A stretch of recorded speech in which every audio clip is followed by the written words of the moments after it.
My parents stole my home for my sister's wedding. They laughed, calling me selfish. I just smiled and cut off the secret fund that paid their mortgage. Watch them lose it all.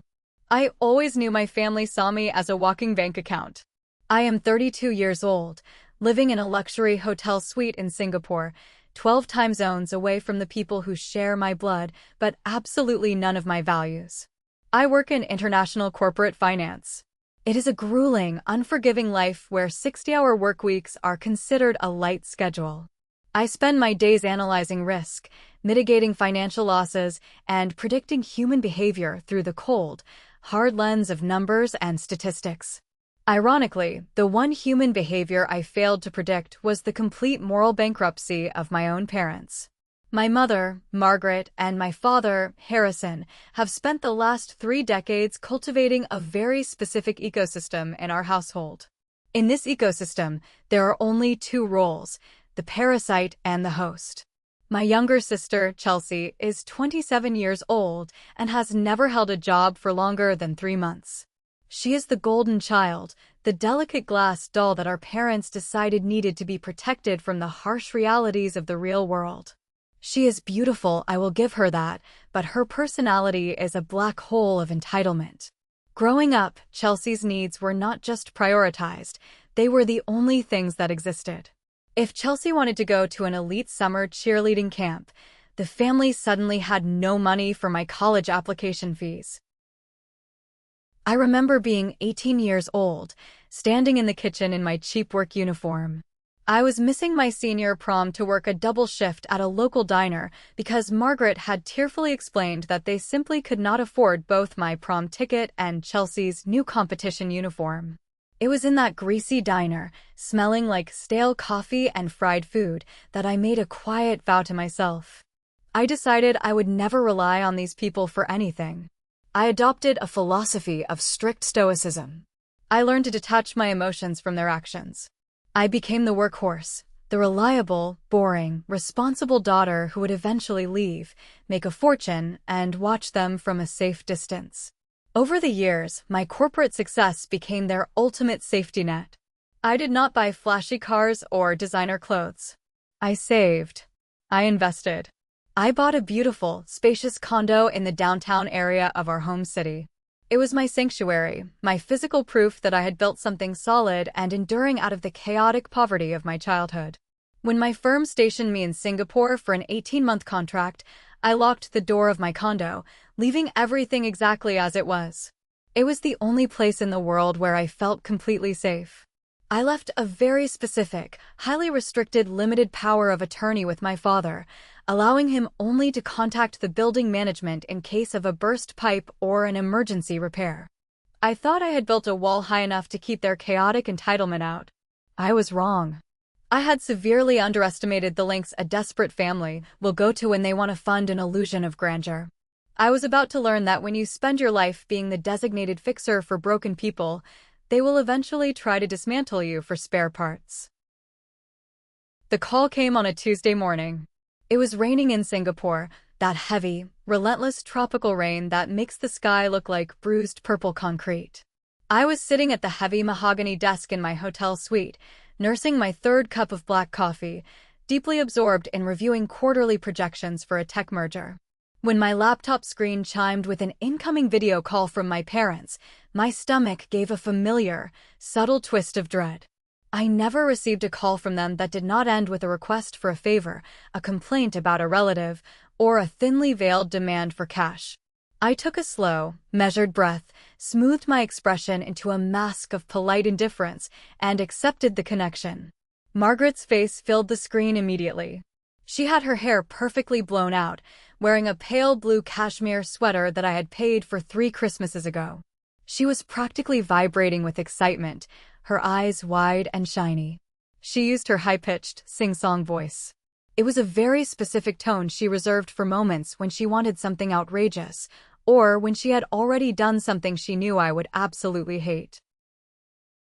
She leaned into the camera and said she had the most wonderful news.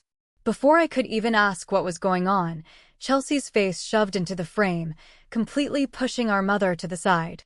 Chelsea looked radiant, glowing with the kind of manic joy that only comes from spending massive amounts of someone else's money.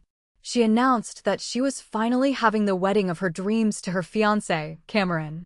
Not just a wedding, she clarified, but a royal event. She started listing off the details like she was reading from a luxury magazine. There would be 300 guests. They had booked the Grandview estate. There would be a live 12-piece orchestra, imported white peonies, and a custom designer dress that cost more than a reliable sedan. I leaned back in my ergonomic desk chair, steepling my fingers. The numbers were scrolling through my head.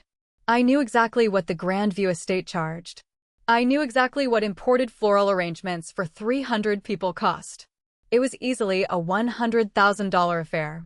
I also knew that Margaret and Harrison had less than $3,000 in their joint checking account, and Chelsea's credit score was a national tragedy. I asked them, keeping my voice very level, how exactly they were paying for this sudden royal event. Margaret's smile faltered for just a fraction of a second, a micro-expression of guilt that vanished as quickly as it appeared. Harrison's face then appeared beside hers. He wore that jovial, overly friendly expression he always used when he was about to deliver terrible news and expected you to thank him for it. He chuckled, rubbing the back of his neck, and said they had found the perfect solution to the funding issue. He looked right into the camera and said the words that would alter the course of our family forever. He said they had sold my apartment. The air in my hotel room suddenly felt very thin. I stared at the screen, analyzing the pixels making up their smiling, oblivious faces. I repeated his words slowly. The downtown condo. My condo. Margaret chirped back immediately, confirming it. She said they had gotten an absolutely excellent price for it in the current housing market, more than enough to cover all of Chelsea's wedding expenses, and even have a little left over for the honeymoon in Bora Bora. They were looking at me expectantly, waiting for me to smile, waiting for me to absorb this massive financial blow and just nod along, because I was the responsible sister who always took care of the family. They were waiting for me to be the doormat they had trained me to be. The physical sensation of extreme betrayal is entirely unique. It does not feel like a punch to the gut, the way movies always describe it. It feels like all the gravity in the room has suddenly shifted, pulling the blood from your brain down to your feet in one sickening, silent rush. I sat perfectly still in my chair in Singapore. I did not scream. I did not slam my fists on the desk. Years of ruthless corporate negotiations had trained me to suppress emotional reactions and focus entirely on the raw data. I stared at Harrison's face on the screen. He was actually smiling. He had just admitted to orchestrating a massive theft, and he looked like a man who had successfully negotiated a slight discount on a patio furniture set. I asked him, keeping my voice utterly devoid of emotion, a very simple question. I asked how exactly he managed to sell a piece of premium real estate that was legally deeded to me. Harrison cleared his throat, his jovial smile slipping just a fraction. He waved his hand dismissively and said they had handled some of the paperwork themselves. He used the phrase family helping family. I did not let him hide behind euphemisms. I stated clearly that he had forged my signature. Margaret immediately gasped, clutching her pearls in a display of theatrical offense. She told me that forgery was such an ugly word to use with family. She said they were just acting as my proxies because I was so busy overseas, and since I was not using the apartment anyway, it was the only logical thing to do for Chelsea's special day. I pressed Harrison for the logistics. He sheepishly admitted that he had taken the highly restricted, limited power of attorney document I had left him and brought it to a friend of his who worked as a public notary. This friend, a man with clearly no moral compass, had illegally notarized a doctored version of the document, granting my father full executive power over the sale of the property. Chelsea rolled her eyes so hard I thought she might strain a muscle. She leaned into the microphone and told me I was being overly dramatic. She said I made tons of money in finance and could easily buy another empty apartment when I got back to the States. She actually had the audacity to say that at least the money from my condo was going towards something meaningful now, rather than just sitting there collecting dust. Meaningful. She believed a one-day party to feed 300 people was a more meaningful use of a $500,000 real estate asset than my financial security. I looked at the three of them grouped together on the screen. Not one of them showed a single flicker of genuine remorse. There was no guilt, no hesitation, no realization that they had just committed multiple severe felonies. They had rationalized stealing my home because they genuinely believed my assets belonged to the collective family fund, while their happiness was the only priority. They expected me to swallow this betrayal with a forced smile, just like I had swallowed every other disappointment in my life. I looked at Chelsea's smug face, Margaret's defensive pout, and Harrison's cowardly smile. I forced my own expression into perfectly neutral territory. I offered Chelsea a chillingly calm congratulation. I told her I was sure it would be a beautiful wedding. Then, before any of them could speak another word, I reached out and terminated the connection. The screen went black, leaving me staring at my own cold, hard reflection. The era of the responsible daughter was over. The silence in my hotel room after the call ended was absolute. The only sound was the steady drumming of the rain against the floor-to-ceiling windows, washing over the glittering Singapore skyline. I did not cry. I did not throw my coffee mug against the wall or dissolve into a panic attack. Instead, I walked over to the suite's minibar, poured myself a glass of cold sparkling water, and sat down on the edge of the bed. I approached the problem the exact same way I approach a hostile corporate takeover. I needed to assess my assets, identify my family's vulnerabilities, and strike where it would inflict the maximum amount of structural damage to their daily lives. I picked up my mobile phone and scrolled to a contact I had not spoken to in nearly a month. Morgan is not just my oldest friend from university. She is a senior partner at a ruthless litigation firm back on the East Coast of the United States. She specializes in corporate fraud and asset recovery. She is the kind of lawyer who wears tailored suits, drinks black espresso, and genuinely enjoys making arrogant people cry in depositions. She answered on the second ring. I told her immediately that I needed a massive favor and that it was going to get incredibly messy. Morgan's tone instantly shifted from friendly to professional. She told me to start from the beginning. I paced the length of the thick hotel carpet, the phone pressed hard to my ear, and laid out the facts clinically. I told her my parents had sold my downtown condo behind my back. I explained the doctored power of attorney, the corrupt public notary, and the forged signatures on the closing documents. I told her they were planning to funnel the proceeds into a $100,000 wedding for my sister. I heard Morgan let out a low, sharp whistle through the phone. She stated the obvious. That was straight-up felony bank fraud, identity theft, and grand larceny. She immediately switched into tactical mode. She asked me the current market value of the condo. I told her it was likely sold for around $400,000 in the current climate. She asked if I had secured digital copies of the original deed, my authentic signature samples, and the original, limited power of attorney I had left with Harrison. I confirmed that everything was locked in an encrypted cloud storage server. I had learned a very long time ago never to leave important physical paperwork where Margaret could find it. Morgan was already typing rapidly on her end. She told me she could file an emergency injunction by the next morning to completely void the sale. She explained that fraud absolutely invalidates the entire real estate transaction from the root. She said she would get a judge to issue a temporary restraining order to freeze the escrow accounts and lock down the funds before my family could withdraw a single cent to pay the wedding vendors. I listened to the aggressive clacking of her keyboard, feeling a cold, dark satisfaction blossoming in my chest. I stopped pacing and looked out at the city below.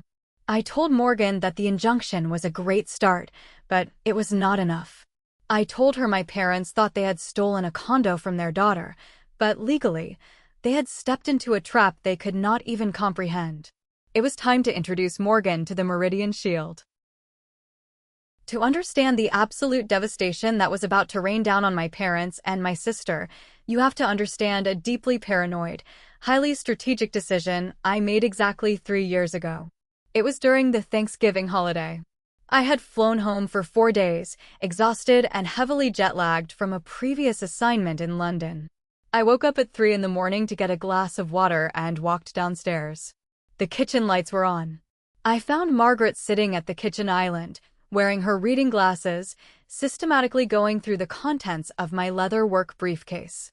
She was holding my private bank statements up to the light, running her finger down the columns of my investment accounts. When I caught her, she did not apologize. Instead, she immediately played the victim, clutching the papers and claiming she was just a worried mother checking up on my financial literacy. It was a blatant lie. I could see the calculation in her eyes. She was doing the mental math to figure out exactly how much money she could comfortably guilt me into giving her for a kitchen renovation. It was in that cold, brightly lit kitchen that I realized my family would never stop looking at me as a resource to be mined. I realized I needed a fortress, a legal barrier that they could not cross with tears and guilt trips. When I returned to my normal life, I hired a corporate restructuring firm. I paid a premium to create a holding company called Meridian Holdings. It was a completely anonymous shell corporation, registered in a state with strict corporate privacy laws. On paper, I did not own it. A trust owned it, and I managed the trust.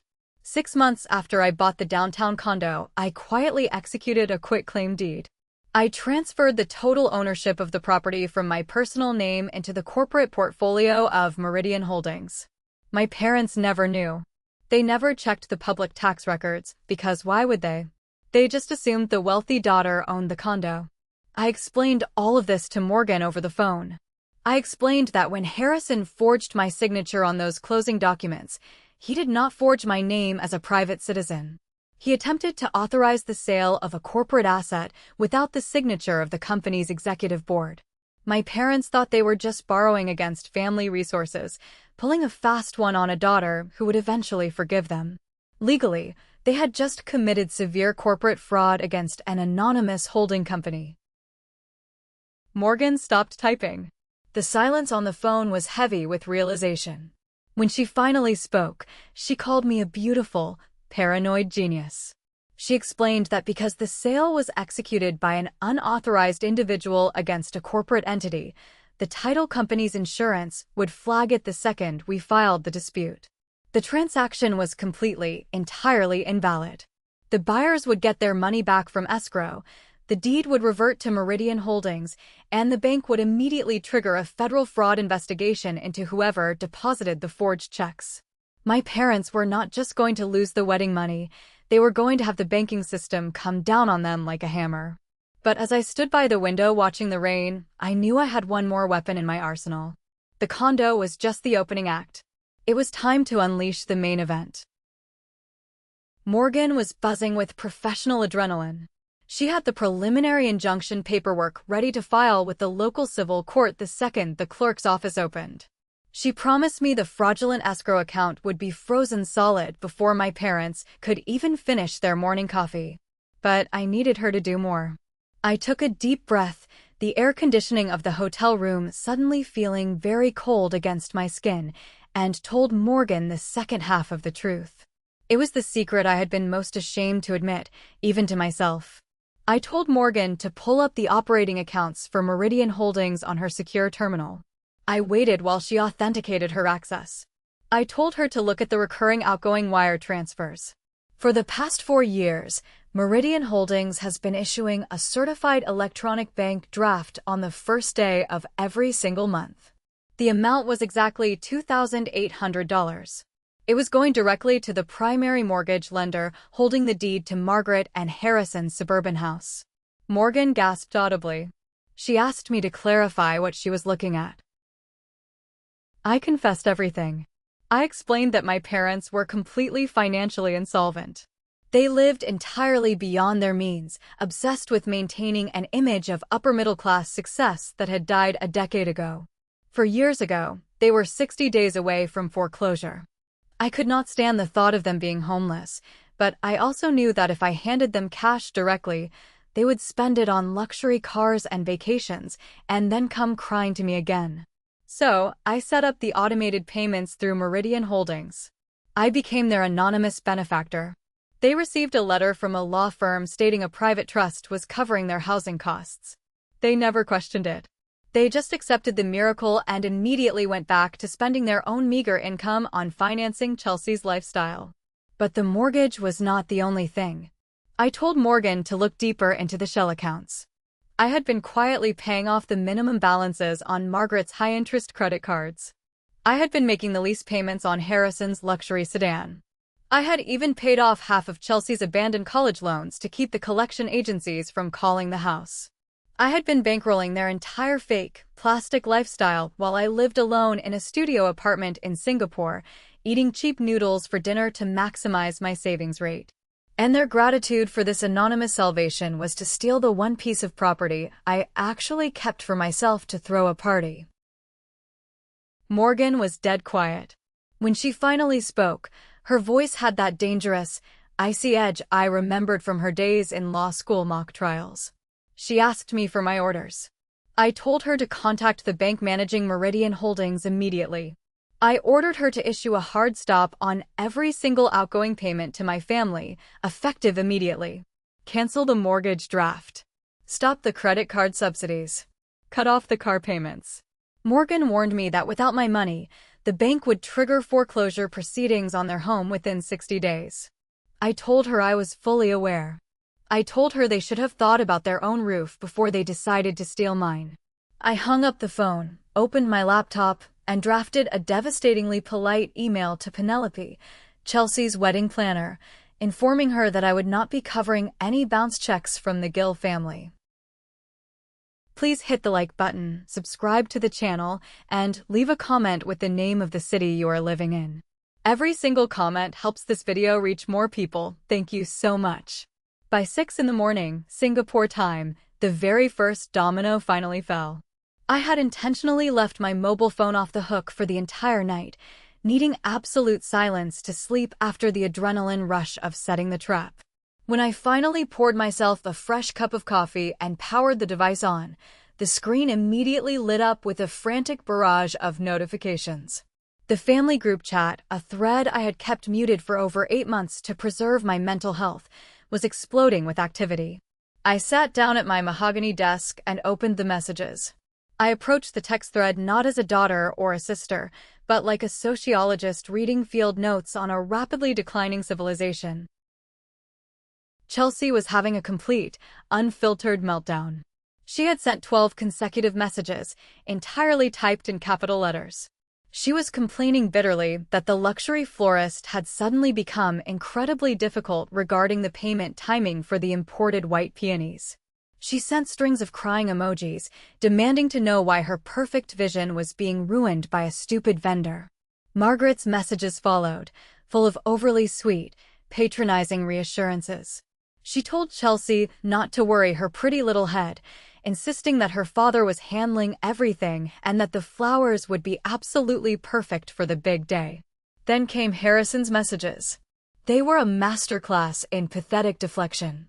He typed out a long, rambling paragraph claiming there were just some minor, annoying banking delays due to the large size of the wire transfer from the real estate sale. He assured his panicked wife and daughter that the money was there, the bank was just doing routine security checks, and everything would clear by the end of the business day. Reading his lies made me smile into my coffee cup. He was terrified. He knew something was wrong, but his ego refused to let him admit to his family that his master plan to steal my assets had hit a brick wall. He was still trying to play the confident patriarch. I took screenshots of the entire chaotic conversation and forwarded them to Morgan with a simple, 2-word message. It is starting.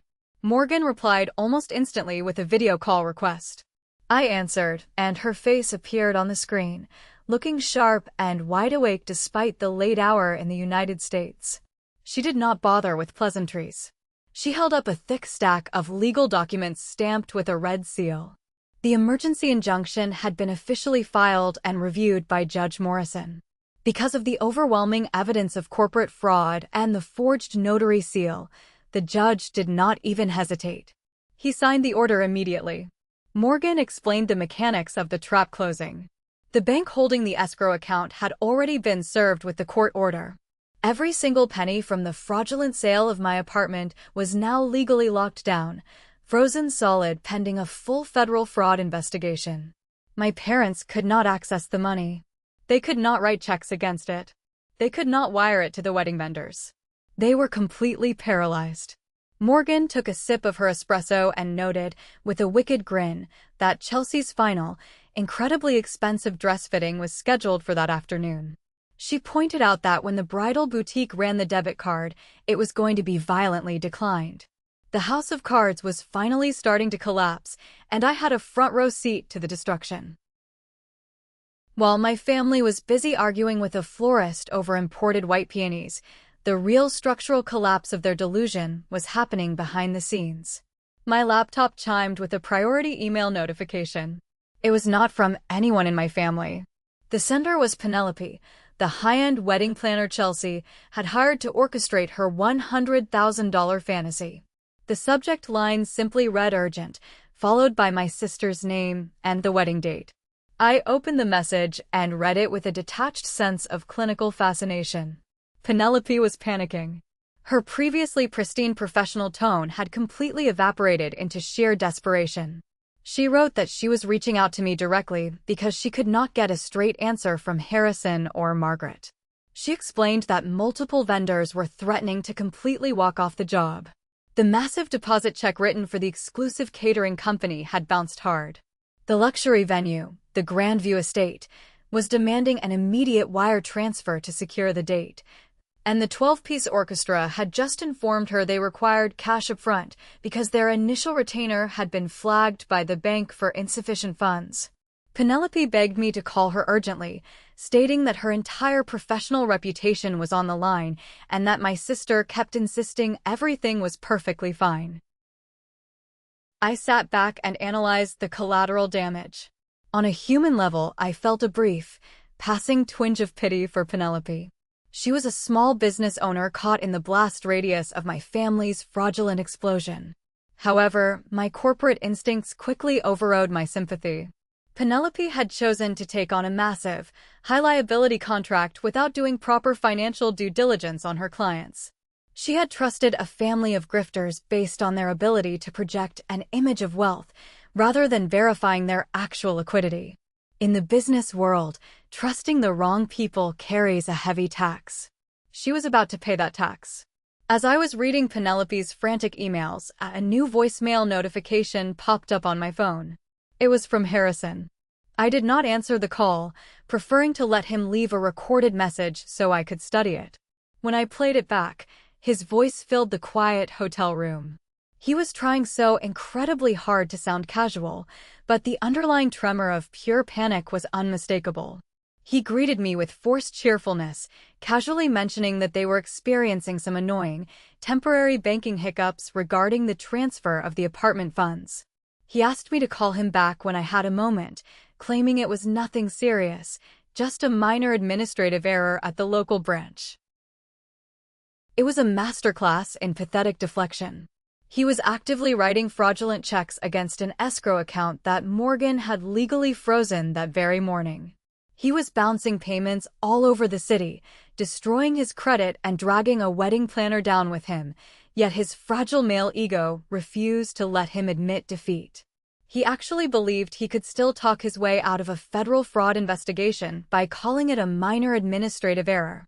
I deleted his voicemail without a second thought. I opened a new document and began to compile the final nail in their coffin. I had cut off their stolen wedding funds.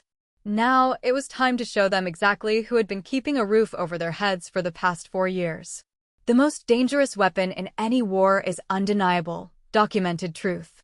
I spent the next 3 hours sitting in my hotel room in Singapore, meticulously assembling a digital dossier that would completely annihilate my family's reality. I logged into the secure servers for Meridian Holdings and began downloading every single bank statement, every wire transfer receipt, and every payment confirmation from the past 4 years. I organized them chronologically, creating a perfect, unbroken paper trail of my anonymous financial salvation. I looked at the documents as they populated on my screen. I saw the thousands of dollars I had sent to save their house from foreclosure. I saw the continuous payments that kept Margaret's premium credit cards from going to collections. I saw the exact transactions that paid off the debt collectors who had been hunting Chelsea for her abandoned university loans. It was a staggering amount of money. Looking at it all in one place, I felt a deep, sickening wave of regret. Not regret for what I was about to do, but regret that I had ever allowed myself to be manipulated into financing their delusions. I had sacrificed my own youth, working brutal hours in foreign countries, just to subsidize the lifestyle of 3 people who did not even respect me enough to ask before selling my home. I opened a new email draft. I entered Harrison, Margaret, and Chelsea into the recipient line. I attached the massive, encrypted file containing the 4 years of financial records. Then I began to type the body of the email. I kept the language completely sterile, devoid of any emotional outbursts or accusations. I wrote that since they were currently experiencing sudden and unexpected banking issues, I thought it would be prudent for them to review their complete financial history. I instructed them to pay very close attention to the monthly deposits originating from Meridian Holdings. I typed out the revelation with cold precision. I explained that Meridian Holdings was the corporate entity that had been secretly covering their mortgage, their cars, and their debts for the past 48 months. Then I delivered the final, crushing blow. I explicitly informed them that Meridian Holdings was also the exact same legal entity that held the deed to the downtown apartment they had just attempted to steal. I clarified that they had not just forged their daughter's signature, they had committed felony corporate fraud against the very company that was keeping them from being homeless. I concluded the email with a single, devastating sentence. I formally submitted my resignation as their anonymous benefactor, effective immediately. I wished Chelsea the best of luck with her wedding, signed my name, and moved my cursor over the send button.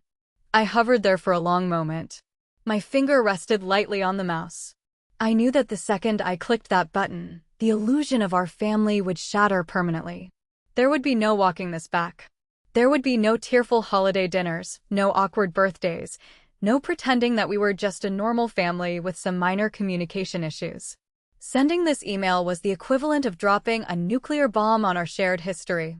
I took a deep breath, visualizing the greasy diner I had worked in at 18, the prom I had missed, the endless nights staring at spreadsheets while Chelsea shopped for designer shoes. My heart rate settled into a slow, steady rhythm. I clicked send.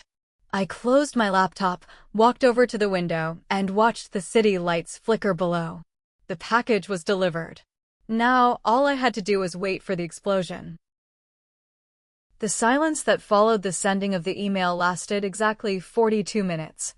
I imagine that was exactly how long it took for Harrison to open the message, struggle to understand the corporate banking documents, and slowly realize that he had single-handedly destroyed the family's only source of survival.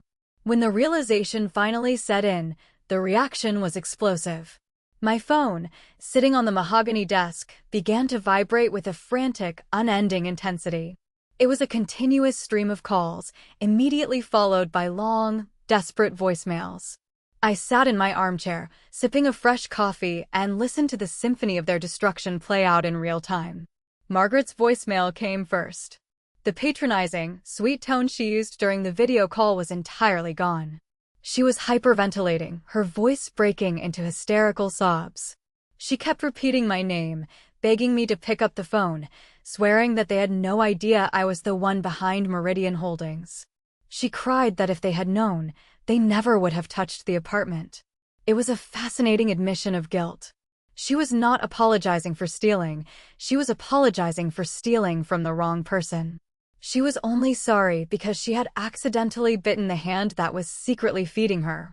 She sobbed that they were going to lose the house, pleading with me to be the bigger person and save them one last time. Harrison's voicemail was next. His jovial, arrogant mask had completely melted away, leaving nothing but a terrified, broken old man. He sounded like he was struggling to breathe. He abandoned all pretense of minor banking delays.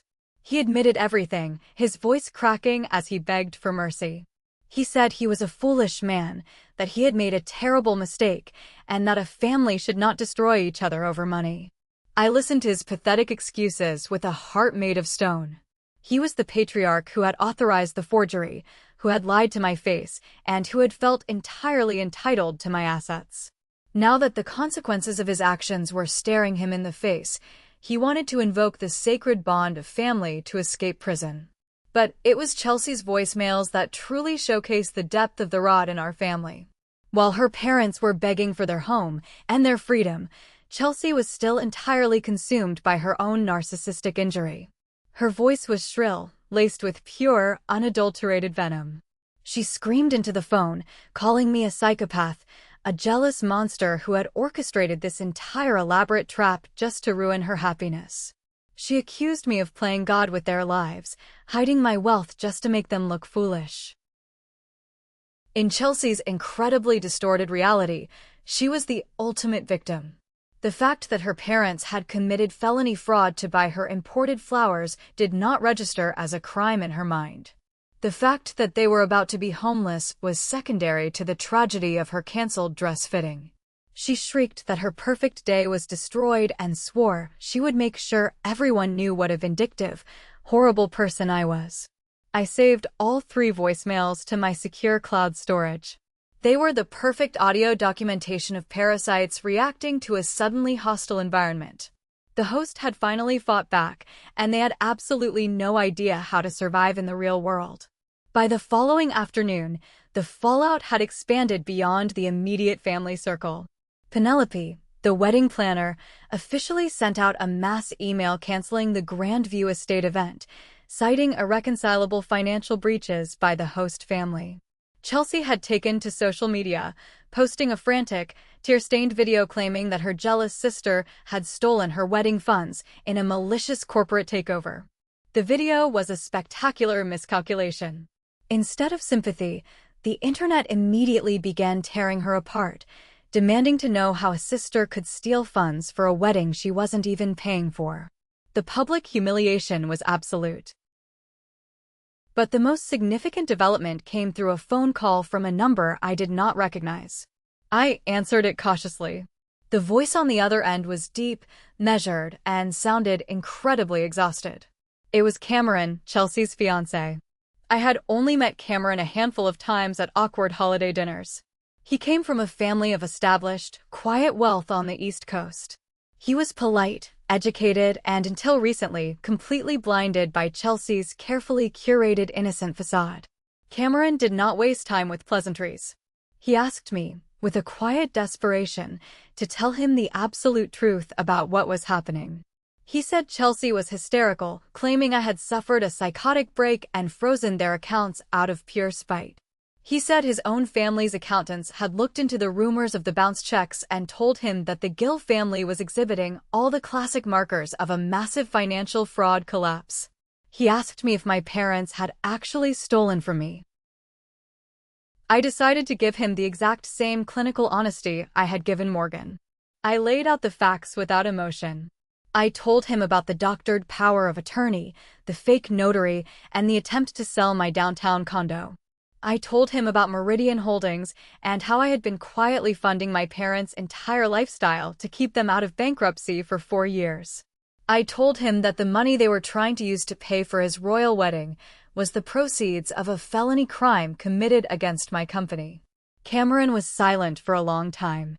I could hear him exhaling slowly, processing the magnitude of the deception.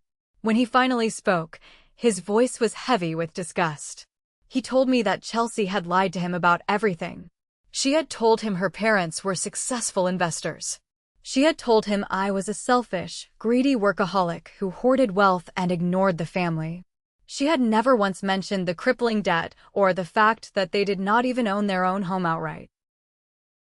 Cameron explained that his family had dealt with grifters and social climbers for generations. They knew how to spot people who were only interested in extracting wealth.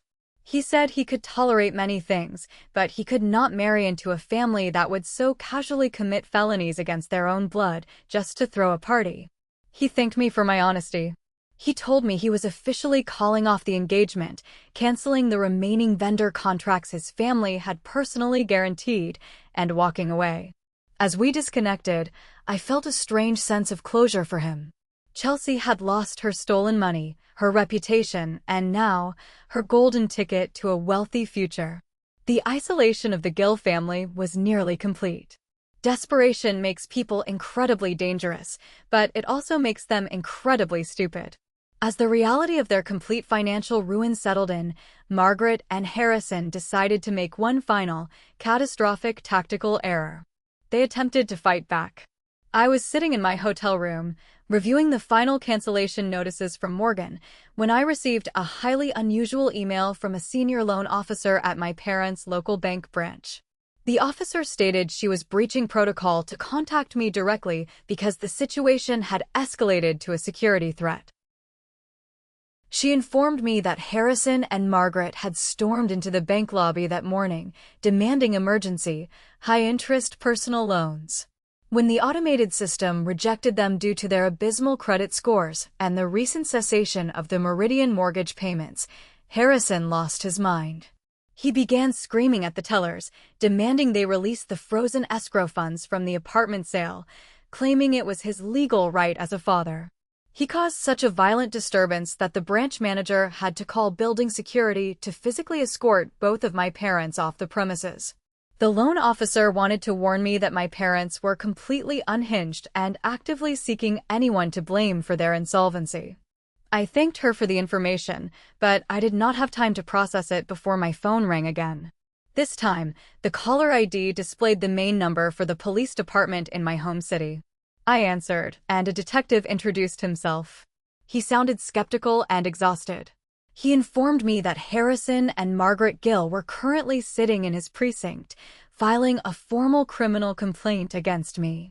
They were officially claiming that I was guilty of elder financial abuse, illegal corporate manipulation, and that I had maliciously frozen their legitimate real estate assets to inflict emotional distress. I actually laughed out loud. The sound echoed in the quiet Singapore suite. They had forged my signature to steal a $500,000 asset, and when they got caught, they tried to have me arrested for stopping them. It was the ultimate manifestation of their victim complex. I stopped laughing and engaged my corporate persona. I spoke to the detective with absolute, icy clarity. I told him I was thrilled they had filed a report because it would save my lawyers the trouble of initiating the criminal investigation ourselves. I asked the detective for his direct, secure email address. While he was on the line, I forwarded him the massive digital dossier I had prepared. I sent him the authentic deed to the condo, the corporate registration for Meridian Holdings, and the bank records proving the origin of the funds. More importantly, I sent him the forged closing documents Morgan had subpoenaed from the title company, highlighting the fake notary seal and my clearly doctored signature. I told the detective to review the PDF files while we spoke. I listened to his keyboard clicking, followed by a long, heavy silence as he realized the elderly couple crying in his lobby were actually the perpetrators of a massive felony fraud. The detective's tone changed instantly. He thanked me for my incredible documentation, stated that the nature of his investigation was pivoting immediately, and advised me to keep my lawyers on standby. The trap had not just closed, it had locked, and my parents had swallowed the key themselves. The absolute breaking point occurred 3 days later, at 2 a.m, Singapore time. I had blocked every single known phone number associated with my family, their friends, and their distant relatives. I needed absolute silence to focus on my work and prepare for my eventual return to the United States. But Margaret and Harrison were like cornered animals, and they found a way around the digital barricade. They used a prepaid cellular phone to bypass my block list and called my hotel suite's direct landline. The jarring, mechanical ring of the hotel phone shattered the quiet of the night. I knew exactly who it was before I even picked up the receiver. I debated letting it ring, but I realized I needed to deliver the final psychological blow to ensure they understood this was not a negotiation. I picked up the heavy handset and said hello. The line was filled with the sound of desperate, ragged breathing. It was Harrison. He did not yell. He did not threaten me. He completely abandoned his ego and wept. He told me the bank had officially filed the 60-day notice of default on their mortgage. Without the Meridian payments, they were going to lose the house they had lived in for 30 years. He begged me, crying like a child, to just turn the automatic payments back on. He promised they would never bother me again if I just saved them one last time. Margaret grabbed the phone from him. Her voice was a pathetic, trembling whisper. She tried to invoke my childhood. She reminded me of times she had taken care of me when I was sick, times she had cooked my favorite meals. She tried to weave a narrative of a loving, supportive mother who had just made one terrible mistake out of desperation for her youngest daughter. She pleaded with me to remember that we were a family, and that family forgives. I stood by the window, looking out at the glittering lights of the distant city, and I let her finish. When the silence stretched between us, I delivered my final verdict. I kept my voice perfectly flat, devoid of any anger or sorrow. I told her that a real family does not view their eldest daughter as a financial utility. I told her that a real mother does not rummage through her child's briefcase in the middle of the night looking for bank accounts to drain. I reminded her of the prom I missed, the endless double shifts, and the suffocating pressure of being the only responsible adult in a house full of children. I told them that they had spent my entire life taking my sacrifices for granted, pouring every ounce of love, attention, and stolen money into Chelsea, who had rewarded them by throwing a tantrum while they faced prison. I stated clearly that when they decided to forge my signature and sell the one place in the world that brought me peace, they did not just commit a crime, they severed the biological contract between us. I told them I was not their safety net, I was not their bank, and as of this moment, I was no longer their daughter.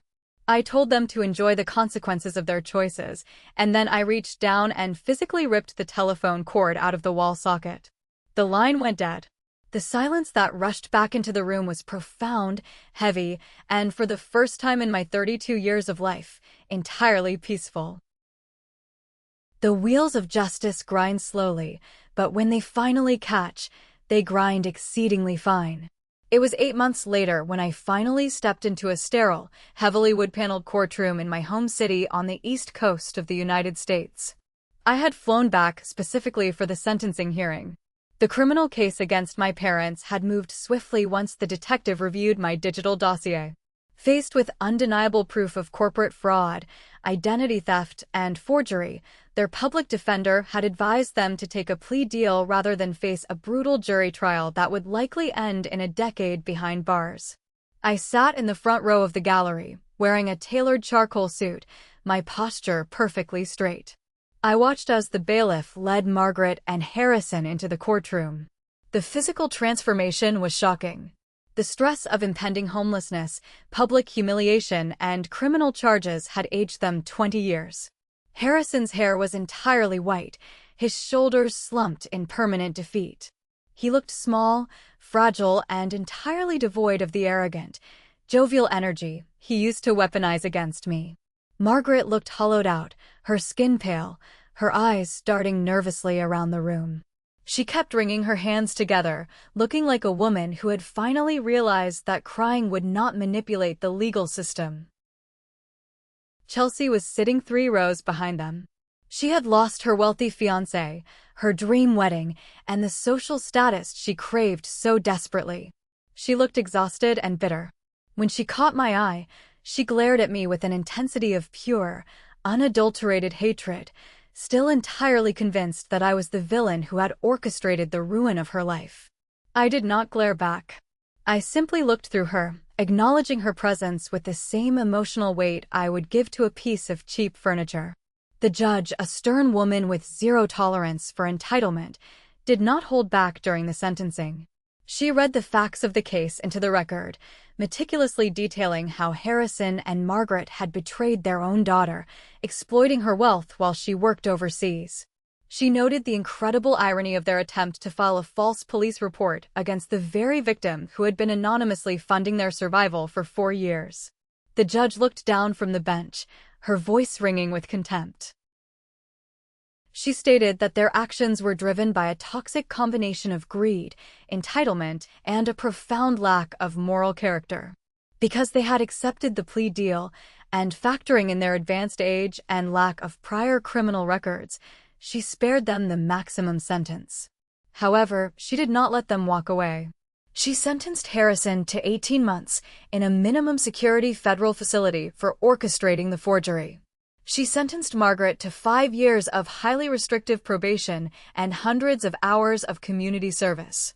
Furthermore, she ordered them to pay full financial restitution for all legal fees and court costs incurred by Meridian Holdings. As the gavel slammed down, echoing like a gunshot in the quiet room, Margaret collapsed into her chair, sobbing quietly. Harrison just stared blankly at the floor. Chelsea leaped up, screaming that the system was corrupt and that I was a monster, before being physically escorted out of the courtroom by 2 bailiffs. I sat perfectly still, absorbing the finality of the moment. I watched the deputies lead my father away to be processed. I did not feel a sense of triumphant victory. I did not feel the urge to cheer. I felt a cold, clinical satisfaction that the equation had finally been balanced. Justice, in its purest, most brutal form, had been served. After the courtroom emptied, Morgan walked me out to the front steps of the courthouse. The afternoon sun was incredibly bright, forcing me to shield my eyes after spending hours in the fluorescent gloom of the legal system. Morgan squeezed my shoulder, asking me if I wanted to get a drink to celebrate. I declined. I told her there was one last thing I needed to do before I could truly close this chapter of my life. I hailed a taxi and gave the driver the address to the downtown apartment building. When I keyed into the condo, the air inside was stale and heavy with dust.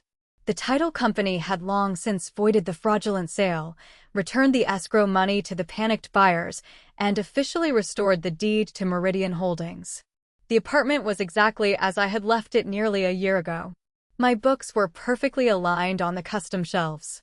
My minimalist furniture sat in the same arrangement. The view of the city skyline from the massive windows was just as spectacular as I remembered. I walked slowly through the rooms, trailing my fingers over the countertops and the back of the sofa. I had spent years pouring my money and my energy into this space, treating it as the ultimate sanctuary against the chaos of my family. I had fought a ruthless legal war to get it back from the people who tried to steal it. But as I stood in the center of the living room, surrounded by my expensive possessions, I realized something profound. The sanctuary was entirely empty. It did not feel like home anymore. It felt like a museum dedicated to a version of myself that no longer existed. The woman who bought this apartment was a woman desperately trying to prove her worth to people who were incapable of seeing it. She was a woman who hid behind a corporate shield to anonymously pay the debts of her abusers, hoping that money could somehow buy distance and peace. That woman had died the moment Harrison smiled on a video call and admitted to forgery. The woman standing in the apartment now was forged in the fire of absolute betrayal. She was colder, harder, and entirely free. I pulled out my mobile phone. I opened my contacts list and systematically scrolled through every remaining entry connected to my past. I deleted Margaret. I deleted Harrison. I deleted Chelsea. I deleted every aunt, uncle, and cousin who had sent me angry text messages accusing me of destroying the family over a simple misunderstanding. I erased their digital footprints from my life with the repetitive, satisfying tapping of my thumb on the screen. I called a high-end real estate broker I knew from my corporate dealings. I told him I wanted to list the condo on the open market immediately. I instructed him to sell it fully furnished, to the highest bidder, and wire the proceeds directly into my offshore investment accounts. I did not want a single physical reminder of the life I had lived in this city. I locked the door to the apartment, leaving the keys on the kitchen counter for the broker, and walked out to the elevator. As the doors slid shut, separating me from my past forever, I took a deep, clear breath of air. The heavy, suffocating weight of being the family fixer had finally been lifted from my shoulders.